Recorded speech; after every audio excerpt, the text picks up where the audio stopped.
ኢየሩሳሌም ከመይ አላ ቤት አቦየ ከመይ አላ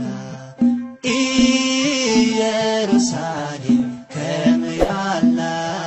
ቤት አቦየ ከመይ አላ ማለት እዩ አብቻ ሓፍተይ ቴንክ ዩ ማረ أنا زي الشيء سامريكا تحت له እተው ሓራይ ሊንክ ኣለኩም ተኣትው ትኽእሉ ኢኹም ማለት ኢና ኣብ ላዕሊ እተን ዘለዋ ርእስቲ ሓሳብኩም ክትቡ ከምዛ ብቻ ሓፍተይ ትወፅ ፀንሐት ቀዳመይቲ ፍቲ ተስፋ እያ ዘላ ካልአይቲ ድማ ፍቲ ናይ መርዓ ማለት እዩ ሳልሰይቲ ሰብ ቅድሚ ማቱ ድዩ ምስ መተ ኢኻ ክትሕግዞ ዘለካ ዝብል እዩ ማለት እዩ ኣብ ሓዳር ዳ እንታይ ሰላም ከምፅእ ኢልክንኦ ኢኽን ተዘይብልካስ ከቢድ እዩ ያ እንታይ ድዩ ማታሓወይ ከምዚ ኣብ ሓዳር ሰላም ኣለ እዩ ሕጂ ተዘይብልካ ጥራሕ ዘይኮነ ኣሊካ እውን እንድሕር ዳ ፍቕሪ ምትሕልላይ እንተዘይሉ ኩሉ ነገርሲ ትሩፍ እዩ ማለት እዩ ስለዚ ኣሊካ ጥራሕ ደይኮነስ እንታይ ድዩ ከምቲ ንብሎ ዝፀናሕና እዩ ኣብ ዘለናዮ ዘመን ብዙሓት መንእሰያት ተስፋ ዝቆርፁ እንታይ ይኸውን እቲ ምክንያት እንድዩ ነይሩ ኣርእስትና ማለት እዩ ከምኡ እውን ተስፋ ብሂወትናስ እንታይ ኣገዳስነት ኣለዎ ማለት እዩ ስለዚ ኣብ ዘለናዮ ዘመን ብዙሓት መንእሰያት ብሓፈሻ መንእሰያት ጥራሕ ዘይኮነ ከዓ ሓፈሻ ዓለም ሙሉእ ማለት እዩ እንተሪእናዮ ኣብ ተስፋ ምቁራፅ ይወድቕ እዩ ማለት እዩ እዚ ምክንያት እንታይ እዩ ኮይኑ ዝስማዓኒ ንዓይ እቲ ንገብሮ ተስፋ ወይ ድማ ንገብሮ ራእሲ ኣብ ደቂ ሰባት ከምኡ ድማ ኣብ ነገስታት ኣብ ገንዘብ ኣብ ዓወት ኣብ ርእስኻ ምትእማን ኮይኑ ይፀንሕ እሞ ሽዑ እቶም ደቂ ሰባት ምስ ዝገድፉና ቀልጢፍና ተስፋ ቆሪፅና ኣብ ሕማቕ ንወድቕ ማለት እዩ ከምኡ ድማ ኣብ ነገስታት ማለት እዩ ነገስታት ድማ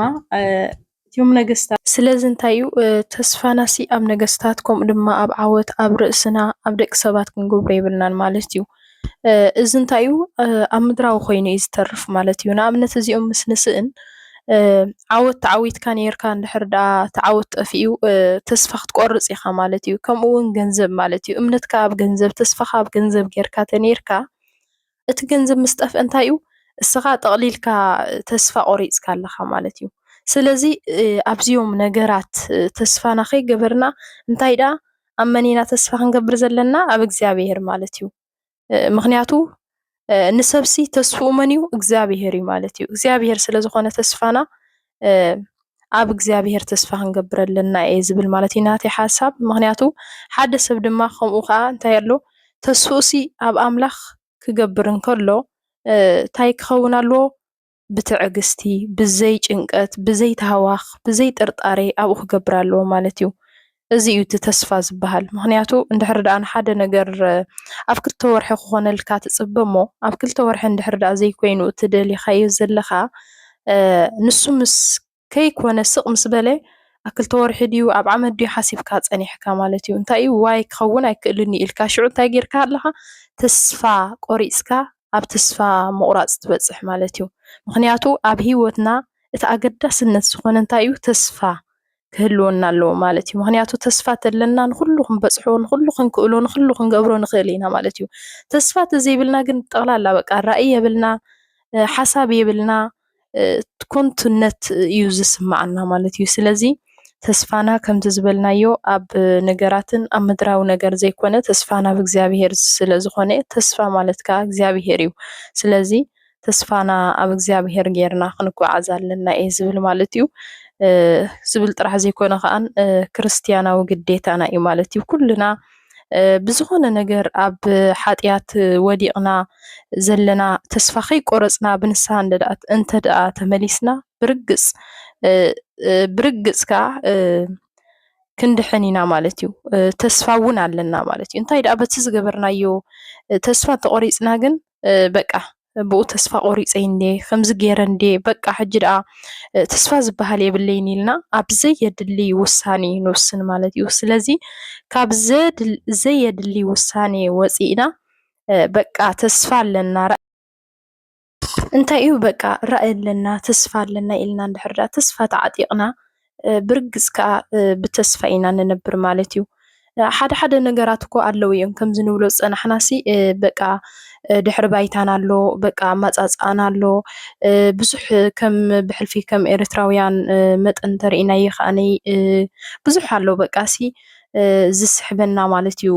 ብዙሕ ሰሓቦ ጎተት ኣሎ እዚ ሂወት ማለት እዩ እንታይ እዩ ንዕኡ ግን ብተስፋ በቃ ኦኬ ከምዚ ኮይኑሎ ብተስፋ ክሓልፎ እየ ከምዚ ኣጋጢሙሎ ፅባሕ ከዓ ካሊእ ይቕየር ከምዚ ኮይኑሎ ሎሚ ከምዚ ተኮይኑ ፅባሕ እውን ይቕየር ኢልናሲ ብሓቂ ጠመታናን ራእይናህናንሲ በቃ ተስፋ ክኸውን ኣለዎ ማለት እዩ ብርግፅ ከዓ ነዞም ንብሎም ዘለና ብዙሕ ነገር እንድሕር ደኣ ተስፋ ጌርና ንዕወተሎምን ከምኡ ድማ ብተስፋ ኢና ንነብር ብዝተፈላለየ ኣብ ሕማቅ ውሳኔ ኣይንወስንን ማለት እዩ ስለዚ ክቡራት ኣሕዋተይን ሓተይን ኩልኩም ትሰምዑና ዘለኹም ተኸታተልትና ማለት እዩ ብተስፋ ኣብ ሂወትና ተስፋ ጌርና እግዚኣብሔር ሒዝና ጉዕዞና ክንቅፅል እግዚኣብሔር የበርትዓና ብሓቂ ሓይሊ ይሃበና ብዝተፈላለኹም መንእሰያት ኣሕዋተይ ኩልኩም ድማ ብተስፋ በቃ ተስፋና እግዚኣብሔር እንኮ መድሓኒና ንሱ ምዃኑ ኣሚንና ብተስፋ ክንመላለስ ኣለና እየ ዝብል ማለት እዩ ብሩኻት ኣሕዋተይ ስለዚ ኣጆና ተስፋ ይንቁረፅ ማለት እዩ